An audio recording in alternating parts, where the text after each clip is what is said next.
Hello বন্ধুরা, আমি এখন সুজি দিয়ে ময়দা দিয়ে রুটি করব। এখানে লবণ আর জল ফুটাচ্ছি, আর এখানে সুজি নিয়ে নিয়েছি। জলটা ফুটিয়ে এর মধ্যে দিয়ে দেবো। দেখো বন্ধুরা, আমি গরম জলটা সুজির মধ্যে দিয়ে দিয়েছি। খুব আস্তে জাল দিয়ে সুজিটা আস্তে আস্তে করে নেড়ে একটা কাই করে ফেলতে হবে। জলের মধ্যে কিছুই দিইনি, শুধু লবণ দিয়েছি। তো সুজিটা আস্তে জাল দিয়ে যে আটা মাখার মতো করে নিতে হবে। তো বন্ধুরা, আমার সুজিটা জাল দেওয়া হয়ে গেছে।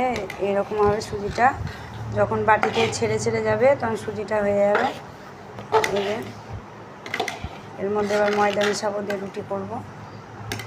বন্ধুরা, আমি সুজিটা ঠান্ডা করে নিয়েছি।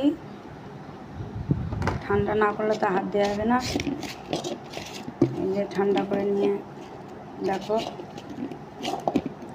এরকম হয়েছে। এবার ময়দা মেশাবো সুজিটাই। তো বন্ধুরা, এই যে আমার ডো বানানো হয়ে গিয়েছে সুজি দিয়ে আর ময়দা দিয়ে। এবার রুটি হবে।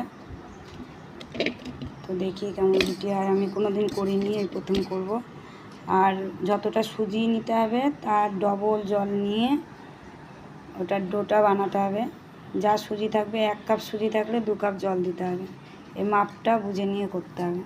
তো আমার হয়ে গেছে। আমি এখন রুটি করব না, এখন রেস্টে রাখবো বেড়ে আধ ঘন্টা, তারপরে রুটি করব। তো আমি আধ ঘন্টা পর রুটিটা করব।